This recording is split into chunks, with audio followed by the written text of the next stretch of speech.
Good evening. You're watching ThinkTech Asia, and our program this evening is Business Explosion Myanmar. High risk, high return.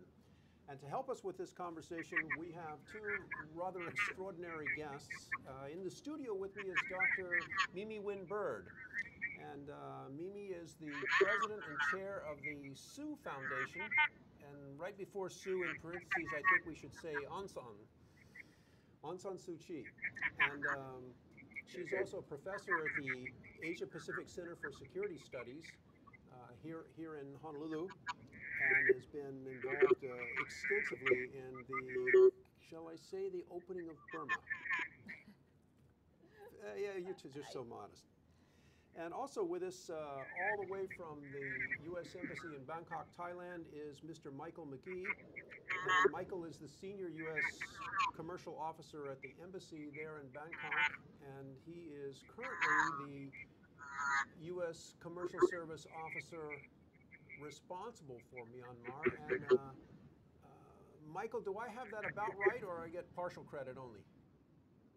That works. That works. As long as you're calling me, that works. Okay.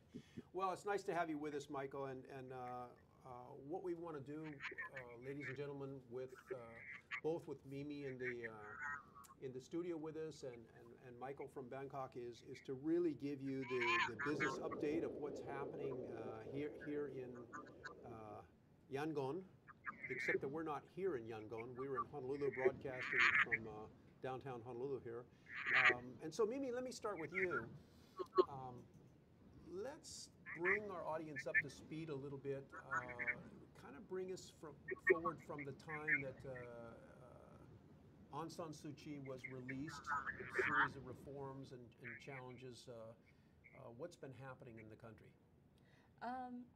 Well, you know, there has been a lot of changes that has rapidly occurred in Myanmar, but still they have a lot of challenges still, right? And but one of the opening has been related to business and economic side liberalization of the environment in Myanmar, because Myanmar was isolated for self-isolation, as well as the Western sanction has isolated Myanmar for you know 50, half a century. So it started. Especially the business environment started to open with a little bit of the political liberalization, and now you know we have a lot of investors, not so much U.S. That are coming into to Myanmar, thinking, understanding the opportunity, because Myanmar is. You know, 62 million people. It's a big market. It's a big market, right? Okay, so let's do this. Let's use that little piece as the teaser to where we're going to go. And as a part of that teaser, I will tell you that in my own business experience, I watched Vietnam open, and I watched the American investment coming into Vietnam as the last ones, and they missed the ball. They missed out a lot of opportunities. And so part of our program is going to be designed to help the business executives and entrepreneurs who may be watching this program maybe not miss the ball in Myanmar like we in the American business community did vis-a-vis Vietnam. But before we do that, there are people in the audience there sitting out, you know, they want to know about this. There are some other problems that are going on in the country, and there's a lot of media coverage of the challenges with the Muslims. Does that problem impact the explosion of business in the country? Well, that problem is really isolated to the western part of Myanmar. You know, that's a Rakhine state, and it's one of that state is one of the poorest states in Myanmar. So that's one of the factors that is playing out into this conflict. But it also has a very long historical tension in that. And then additionally, you know, on the Bangladesh side, because of Bangladesh is sinking because of the climate change, a lot of Bangladeshi are, you know, migrating And Burma being or Myanmar being the next door neighbor, they ended up, a lot in that area, and that kind of fueled the tension even more that was historically there. Okay, So. before we go any further, you and I have had this conversation before, but let's help the audience with this. What is this? How do we do this Burma-Myanmar thing? Burma is the anglicized, pronunciation of the country, and it's also based on primarily the Burman majority ethnic group, Burma or Burman. Myanmar is it's a more Burmanized or Burmese name for the country, as well as it has a connotation of very inclusive. So from the U.S. perspective, though, we still officially call Burma, but in day-to-day doing business with the Myanmar government, we starting to use informally Myanmar. Michael, on this name differential, do you operate under the same parameters as Miemie just described, or are you on the Myanmar side of the ledger now? There hasn't been an official announcement about the change, but it becomes increasingly more flexible. Obviously, if you are visiting Naypyidaw or the capital, or Rangoon or Yangon, uh, you refer to it as Myanmar.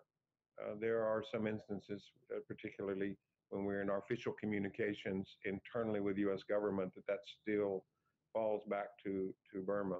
But it is increasingly a more ambiguous policy um, for all of us, and we try to just be practical about it. Well, that's the U.S. Commercial Service for you. Very practical. Let's go, Miemie. Let me ask you this: what's the big picture of the business picture in Myanmar today? What does it look like to you? You've made several trips back and forth there, and Michael, stand by. I'm going to ask you the same question, and maybe we'll have a different answer. But what is your view? How would you describe to the audience? What does it look like? Well, I think that you touched on it a little bit about, it reminds me of Vietnam, right? When the Vietnam opened, that's a similar type of environment, and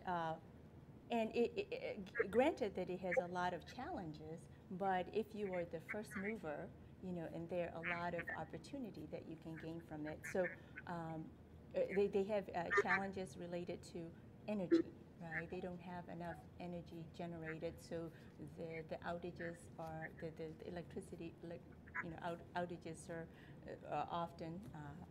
Then they don't have enough transportation, so internal movement is difficult.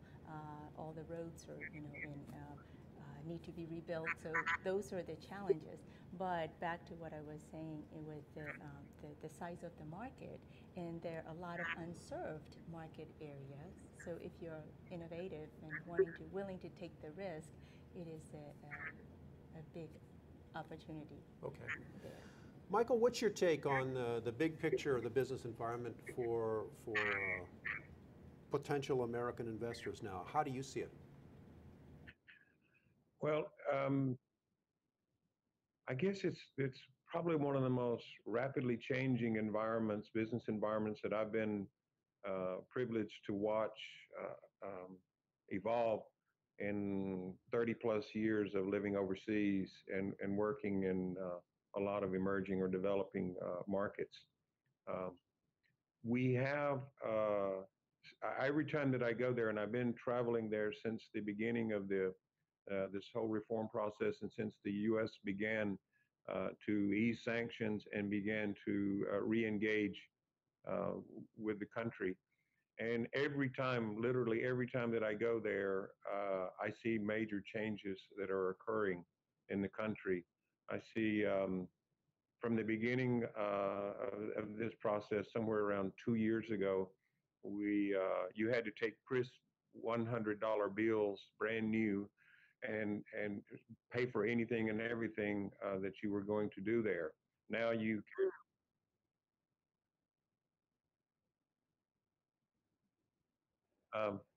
your cell phones did not roam there. Data did not move. So BlackBerry or smartphones became dumb immediately whenever they got there. The transportation was a so all of these things are changing, and rapidly you're seeing new construction, you're seeing new product lines coming into the market. You can use credit cards, not everywhere like you would be in most places that you can imagine, but certainly in an increasing amount. I also saw from the beginning we would have what I would call sort of the adventurous companies, U.S. in particular, because they're the ones that come to talk to me, would come and talk about what was going on there.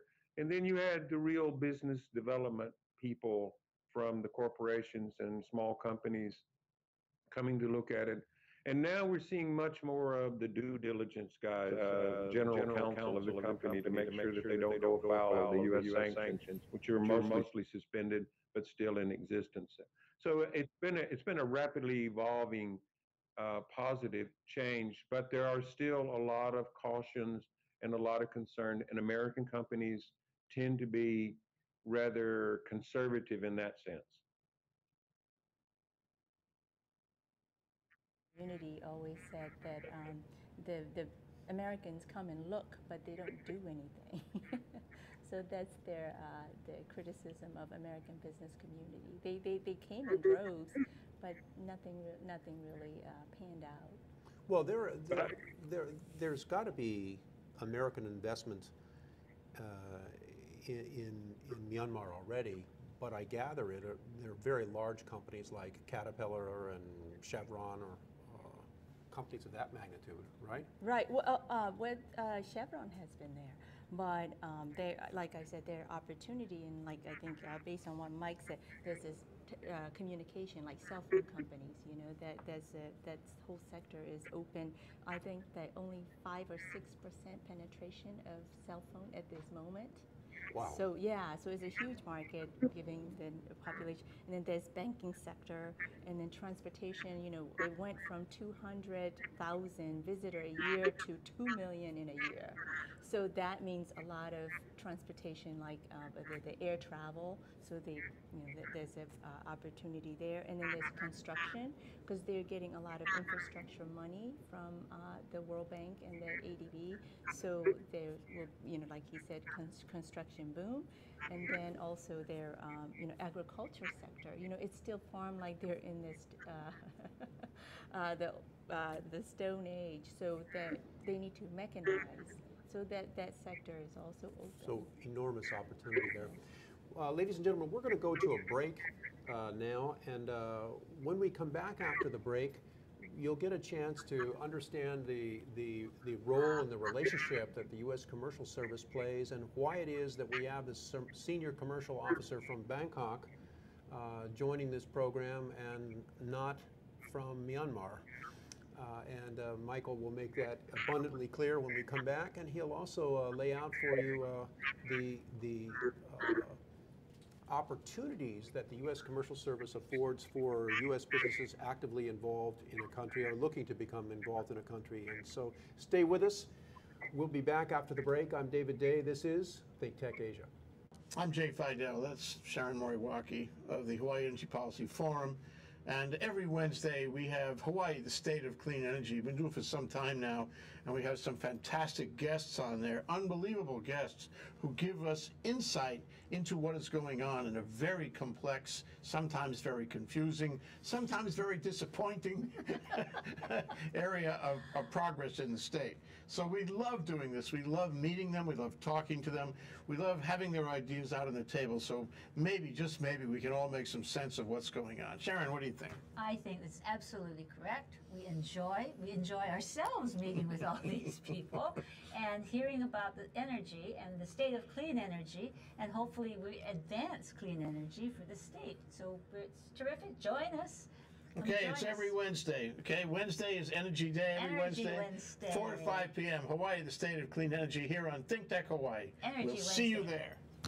We're back. You're watching Business Explosion Myanmar. High risk, high return, and with us here in the studio is Dr. Miemie Byrd. Miemie wears two hats at least. And one is that she is the president and chair of the Suu Foundation, as in Aung San Suu Kyi. And Miemie is also a professor and carries the title of doctor, Miemie Winn Byrd, with the Asia Pacific Center for Security Studies here. And also with us from the U.S. Embassy in Bangkok, the senior U.S. commercial officer, Mr. Michael McGee.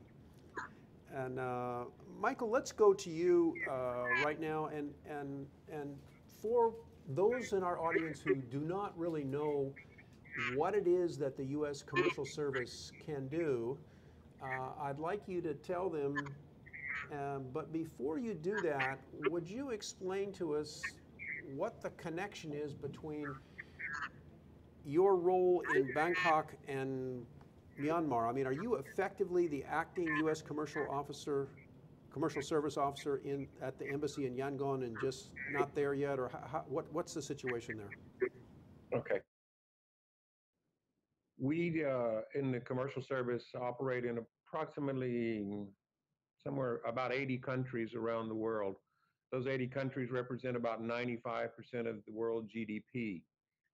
In countries where we do not operate, and it's close to 100, it's 80, approximately the similar number, the State Department has operations in the embassies or consulates, and we coordinate or help manage and oversee commercial operations.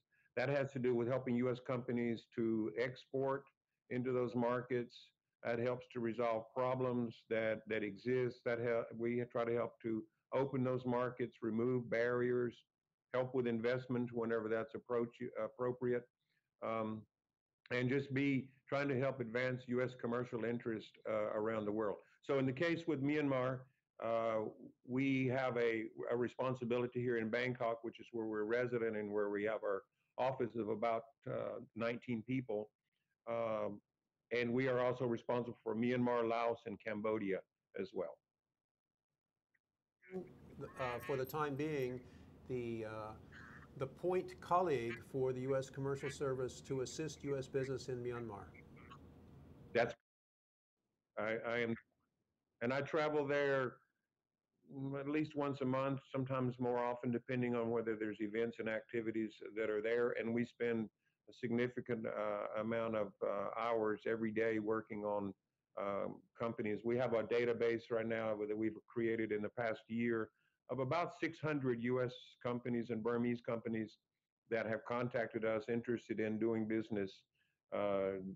U.S. obviously in the country, and the Burmese looking for U.S. partners or companies to represent. Fine. So, ladies and gentlemen, you are watching this gentleman from Bangkok, and if you boil everything that he said down, all of which is very important, I don't mean to diminish it, but he basically, if you own a business, if you're a business entrepreneur, you're looking at getting started in that country, Michael is your marriage broker to help you get started. And but Miemie, you had something you wanted to ask Michael. Well, I just wanted to ask. So Gap, I just saw in the news about Gap is starting to come into Myanmar. Is that right, Mike? That's correct. Yes, Gap will be coming there to distribute and even to they have plans to assemble their or make clothing there in the country. So it'll be more than just selling their products in the country. But their first step was to come in and participate in a corporate social responsibility project, which is dealing with developing women entrepreneurs. So that was their first step. Let's use, Michael, this Gap example and the development of corporate social responsibility. I want to go over to Miemie now, and one of the hats that you wear, Miemie, is this soon to be very, very famous, if it's not already, Suu Foundation chair position that you have, and this is a nonprofit foundation that is home-based here in Hawaii, is it not? Yes. And so what is this foundation all about? Well, one of the thing that we want to accomplish is to, you know, for especially the CSR piece, that we would like to partner with U.S., especially U.S. companies, to, you know, to develop develop their CSR program and be able to. This is corporate social responsibility. Yeah, corporate social responsibility, leveraging that. And of course, Suu Foundation is a purely humanitarian organization focusing on advancing or improving the education and healthcare of ordinary Myanmar people. Okay, and you have a real movie star on your board of directors, don't you? Yes. Who is that? Michelle Yeoh. And why is Michelle Yeoh on your board of directors? Well, because she loves Myanmar, you know, and she loves Myanmar people, and she really, really wanted to help. So, and her connection to Myanmar is, you know, she played the lady in the movie The Lady. But nevertheless, she is a very, you know, she has a really good heart, and she's really down to earth, and she really wanted to help advance the health and education of ordinary Myanmar people. So I was able to recruit her. Yeah. So, Miemie, what is the website for our audience for the Suu Foundation? It's www.suufoundation.org. SUUfoundation.org. Okay, and Michael, help our audience here. What is the, let's say I was a business entrepreneur and I wanted to find the website for the U.S. Commercial Service in Myanmar. What do I do? You could go to export.gov/Thailand, and right there on the homepage you can find more information. We just published a brand new country commercial guide for Myanmar as well as the other countries. There's a wealth of information about how to do business contacts, and also the contact information to speak with us directly, either in a conference call or communicate with us by email. That's the quickest and easiest. Export.gov/Thailand. And this country guide that's just been published, is this available for charge? No, it's free. It's for the public. We do these all around the world. You can pretty well find them. And you can also Google in a country commercial guide, and you'll get a lot of links to those things. They're published around the world. This is an enormously useful business resource, ladies and gentlemen, that is available for free. Export.gov/Thailand. Look for Myanmar and download this. It's a multi-page white paper, is it not, Mike? It's a pretty large document. You might want to just pick out which chapters. There's sections on investment, on the political environment, on the best prospects, the best industries, and some summaries from that. Contacts, how to do business, barriers, problems, challenges, opportunities, lots of information in there. And then you can easily contact us, you know, to find out more specifically about the niche or opportunities for your company specifically. Miemie, your father, and I'm going to ask our control room if we would put up the photo of Miemie's dad. Just for a moment here. There he is. And so your dad was going to join us for this program, but he had another meeting. But I'd like you to tell our audience, now this is an American doing business in Myanmar today. What is your dad's business? Well, he has two different things that he does. He has a for-profit side, and then non-for-profit on the side is the SocioLite Foundation that we started 3 years ago, and now it's self-sustaining right now, and we serve about 10,000 micro-entrepreneurs. Micro-entrepreneurs? Yes. What's a micro-entrepreneur? Well, they are somewhat businesses that employ the family, you know, the family members, and then when they graduate to the small business, they start to employ outside of the family. So we have about 34 entrepreneurs that has graduated to small businesses. So they employ, like one of the women she went from a little kiosk betel nut kiosk, Okay. and now she owns like 48 sewing machines, and she has a little garment factory. So your dad is like a it's kind of like a little baby venture capital firm for Right, small yes, businesses, right? right, yes, exactly. We don't lend money for their consumption. They have to come up with the business plan per se. Yeah, it's not anything written down, but they have to be able to present it before they will get the loan. Yeah. Okay. Mike, what do you think of that?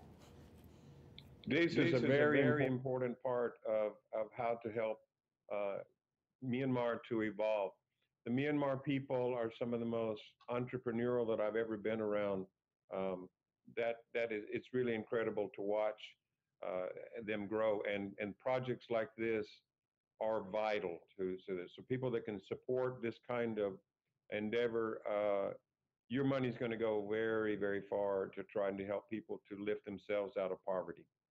Miemie, if people watching this show, if they want to assist your father's foundation on the nonprofit side, is there a website, or how do they do that? It's www.sociolite, SOCIOLITE, foundation.org. Okay. And then you can donate online. Okay, one more picture of Miemie's father here for our audience, just so you can get the image, because we're going to have him on this program, and we'll talk in another show about some of the challenges and advice that he's got from doing business as an American in Myanmar. But just to plant the seed for a future show, Miemie, what is your dad's for-profit business? His for-profit is the beauty product and pharmaceutical company. He makes some product locally, as well as he imports U.S. vitamins from California into Myanmar. Yeah. So he's got vitamins, is an importer into Myanmar, and then he's a manufacturer of cosmetics and skincare. It's like a skincare product, like dermatology. And are those skincare products that are manufactured in Myanmar, is he exporting them out of the country? No, it's just for local consumption. Well, ladies and gentlemen, you've got kind of the picture of our guests here, the overall picture of the way business is kind of situated with an explosion going on in Myanmar now. And when we come back after the break, we'll talk about what some of the risks are, and we'll see if we can get both Michael and Miemie here to give you some advice and some tips. So we'll see you on the other side of the break. Stay with us. This is ThinkTech Asia. Hello, I'm Martin Despang, and I'm the host together with the one and only Ali Amashta, and our show is called Urban Transcendence. And Urban Transcendence is about identifying where we have a unique situation of a vibrant city in one of the most beautiful natural environments. So how these two can coincide, sometimes conflict, how they could find reciprocity in the 21st century is what we're excited about. And we're planning on bringing in a diverse body of guests, both from the arts and the science and the established and the wise and the emerging generation. So hope you will join us. We'll always be on Thursdays from 1 to 2 p.m. Thank you. We're back. You're watching ThinkTech Asia. This is Business Explosion Myanmar. High risk, high return, and our special guests here in the studio with me, Dr. Miemie Winn Byrd of the Suu Foundation and the Asia Pacific Center for Security Studies here in Honolulu. And also with us from the U.S. Embassy in Bangkok, the senior commercial officer responsible for not only Bangkok and Thailand, but also Myanmar and Laos, Cambodia, Mr. Michael McGee. And so let's go to you, Michael, for a moment. What do you think are the key challenges that inbound new American businesses face in getting rolling in Myanmar? What do you see are the key issues?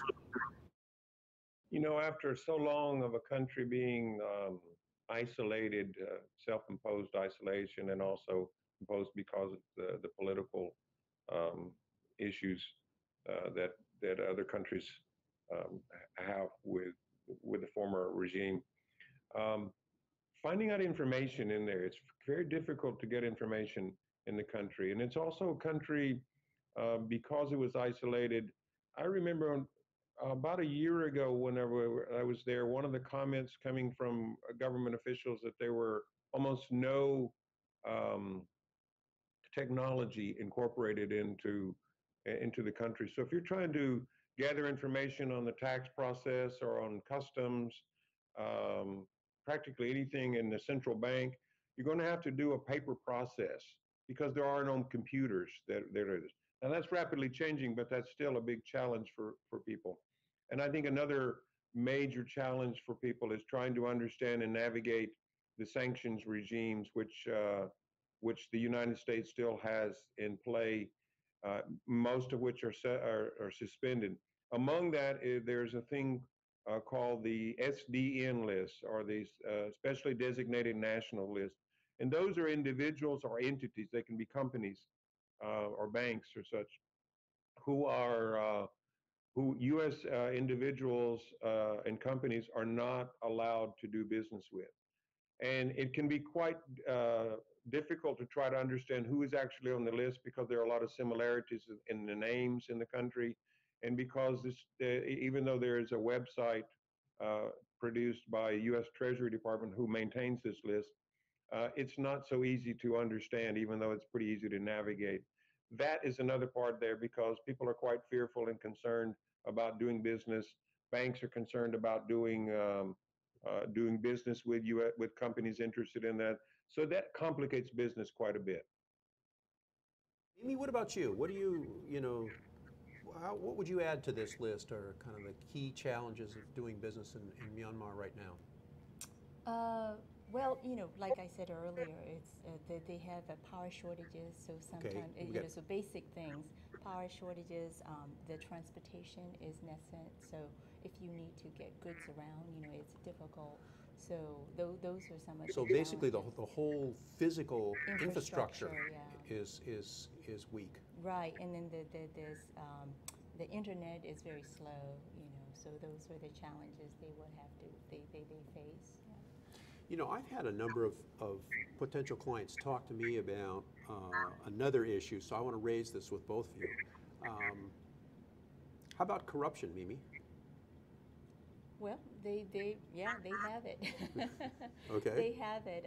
They're trying. I think that's when U.S. businesses doing business in Myanmar will be very helpful to them because U.S. businesses come with the ethical practices. Right. So that's kind of not only you tell them, but you can model them as a U.S. business.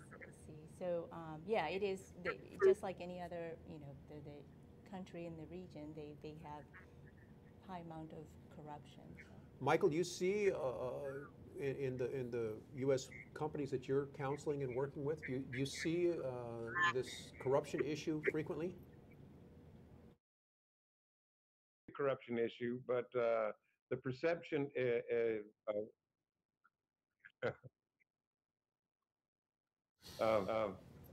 you've got to be diplomatic about these things. Um, Actually, the perception worldwide for Transparency International is that there is a high level of corruption in the country. I do think that there are government leaders, opposition leaders, they do value U.S. companies coming in to do business, and they do seek them out, not only because we have high quality products, we bring value, but we also do business in a certain way. So the fact that U.S. companies do business and they can succeed, and they have succeeded in the healthcare sector very much, in the electrical power rehabilitation or generation, in consumer products and automobiles and all that. The fact that they can set up businesses and they can compete in public tenders and win is, to some extent, I think, is considered to be a validation of that they're trying to do business the right way. Um, that does not mean that everything is sweet and smooth there. There are challenges, as there are in any business environment, and we always encourage people to stay in close contact before you have an issue stay in contact with the U.S. government, commercial service office, so that when you do run into something that could be concerning, we can help you to move faster. The one other thing is, just like any other Asian country, doing business in Asian country, the relationship is really important. You know, the contract laws and stuff, they're very nascent, they're untested. But what's going to keep the contract in place is the relationship. Right. So just like other Asian countries, they start with a relationship and you go to contract, whereas the American businesses tend to go from the contract first and then relationship. So that's a two different way of approaching things. But I think that's what going to keep them in place. How do the Burmese or the local people, how do they start to build a relationship? Do they do it by entertainment? How do they start? Is it an evening of karaoke? It can start in a variety of ways, but just a dialogue, any type of informal dialogue to get started is the key. Just having dialogue and try to develop understanding, and then over time you build trust and relationship. Michael, Yangon, is there an American Chamber of Commerce there yet? Yes, there is indeed, and I'm glad you asked me about that because I wanted to bring that up. We just passed the 100 member threshold, which I think is quite significant. About less than a year ago, about 9 months ago, working with Ambassador Mitchell there and working with the American Chamber here in Bangkok, we created a chapter of the Bangkok Chamber because there is no legal foundation, no legal framework or law that allows the creation of private chambers of commerce or binational chambers of commerce. So, but we could create a chapter of that. So we did that, and we just have it's about 50% of the members that we have are American companies. A pretty small number of those American companies are sort of the big names that you would recognize and you may have mentioned during this broadcast. The others are very often small law firms, consulting firms, small businesses, and then of course on the Burmese side, the Myanmar businesses are companies who are seeking or who have engaged in some kind of business relationship with the United States. They may represent companies and sell their product or distribute their products in there. This is very important, and if you are looking to go there, you should be trying to seek out information about how you can connect with these guys, because these are Americans on the ground who have experience and can tell you the best practices that you should follow and the worst practices that you should avoid. Well, is the AmCham for Myanmar, are they physically holding meetings in Yangon, or are they operating out of Bangkok? They have meetings routinely over there. They get together at least once a month, and in their board of directors or board of advisors is in process. The American Chamber here just hired a person who is a Burmese national to work specifically on Myanmar, and that position, while it will be this person is sort of in a training mode here in Bangkok right now, and will be shortly moving to Myanmar to help to set up the operation. Part of that is as we build up the core of companies and business interest over there, that we can sustain that person being there with the program, and also of course with the fees that the people, the membership fees that people pay. One question I want to put to you first, and then I'll go to Miemie real quick. Are you seeing American companies in this relatively short period of time after they've gotten started? So let me just take the last 24 months. Are you seeing American companies that are up, flying, and making money? Oh yes, there are a lot of it. If you look in the field of the credit card companies, they're doing rather well. If you're looking at the Procter and Gamble's and Colgate Palmolive's, they're doing rather well with their fast-moving consumer goods. Ford went in there and has had an estimate. I won't give out what their estimate on their monthly sales were, but they was quadrupled in the first month, and has sustained and grown since then. They are just astounded. Chevrolet is in the same kind of picture. American companies have gone into the country and done business at an incredible growth rate, and are seeing their business plans um, grow much faster than they had originally projected. We just also, while I was there recently with Secretary Penny Pritzker, the Commerce Secretary, uh, and she was there for a 2-day visit earlier in this month. And while she was there was an announcement of a $100 million Ball Corporation manufacturing plant to make aluminum cans, which would supply the beverage companies in the country, and is also plans for exporting some of those products out to neighboring countries as well. That's 150 employees, and that's a serious amount of money to go into the country, and I think that's a validation of the future that United States companies have for that. There are a number of other companies that are in there that are setting up operations, power producing, the oil and gas industry, service providers, you name it, pretty well across the board. In every industry, there are opportunities for U.S. companies to participate and to do well there. It's underdeveloped, but it is actually a very rich country when you think about the amount of natural resources, and perhaps their number one natural resource is the people of Myanmar. As I said earlier, they're a very entrepreneurial people, and one of the big challenges right now is helping to get them educated, or helping to find Burmese who are living in neighboring countries who want to come back and work for American companies, and to bring that expertise or education that they have received in another country, come back and help to rebuild their own country. Yeah. Michael, one of the things that Hawaii has that you may not know about it is Hawaii has an enormous bridge to Myanmar that has been built through the education of undergraduate and graduate students, and as well as the fellows with the East-West Center here. It's an enormous human resource. But Miemie, you wanted to make a point here. Oh no, I was just talking about, back to what he was saying. There's a huge pent-up demand because of the isolation.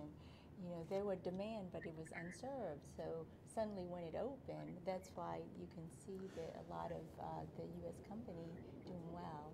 I want to make sure we have time for the two of you to give some advice to the American business community, whether they're small businesses or large. But I just want to make one point to the audience here that I think, Michael, you and Miemie can see this, and that is that what is happening in Myanmar, we talk about a business explosion, and from an American's perspective, this is very different than the American lag or drag coming into Vietnam, because there are American companies there already, as Michael and Miemie have shared.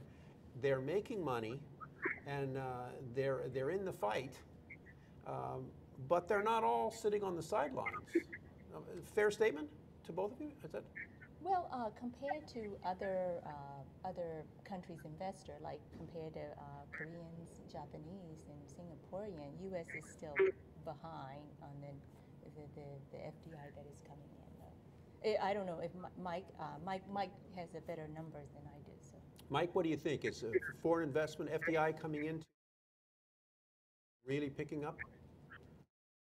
It is increasing, and if you consider the velocity of the reform process, which everyone would like to move faster, but comparative to a lot of other places, including Vietnam, it's moving quite vigorously. And all of the countries that are looking at this, the major investing countries in the neighborhood, they're moving quite vigorously. You have a lot of Thai investment going into the country. You have a lot of Indian investment coming into the country, as well as the countries that Miemie just mentioned of Japan. And but there is a great Australia is also one of those countries that are looking. But a lot of people are looking, and a lot of people are testing, and a lot of people are thinking. Um, Heavy investment. I think there's sometimes some frustration with the Myanmar government that more people are not jumping into the water and only testing it for the temperature. But I think that that's going to it continue to evolve. I believe, and I will say that the big test, I think, for a lot of companies and a lot of countries will be the elections that are coming up in 2015. And I think that many people see that as a benchmark. If this reform process has real roots and will deepen, there are a lot of questions that people still have about that. Even though the the the the messages sound right, even though the actions are very positive, there's still that big question and big concern for a lot of people. And so the 2015 elections will be there'll be a real test for this. And once that happens, many people believe that the foreign investment will probably either increase dramatically or not, depending on the result of those elections. You're saying is the political elections in 2015, do they turn, in your view, on the issue of whether or not the Constitution is amended so that Aung San Suu Kyi can run, or is it more that the elections are run in a clean, transparent nature? I think there's probably a combination of both of those points.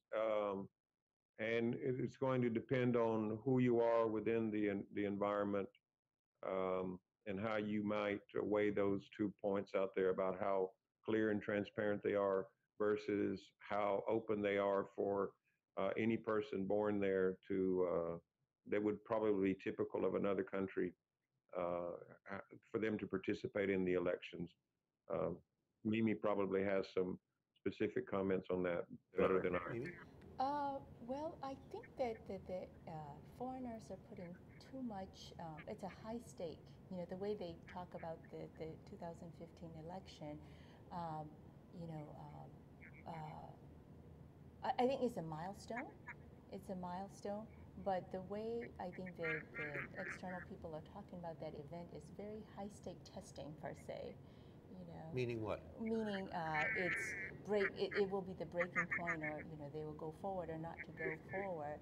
But I think that I mean, it is a milestone that we want to see. But I think that they will continue to. I hope, you know, that they will continue to march down the reform process, regardless of the who becomes you know, president or not president. Yeah. Okay. Michael, we are at the end of our program here, and I think the one point that I wanted to make sure that that you had a chance to acknowledge is the fact that the business explosion in Myanmar is significant enough that you now have what I would call a breakaway office for the U.S. Commercial Service being officially set up at the embassy in Yangon, and a U.S. commercial officer inbound to handle just Myanmar. Do I have that about right? Yes. Late August, we're expecting our new officer to come in to set up the office.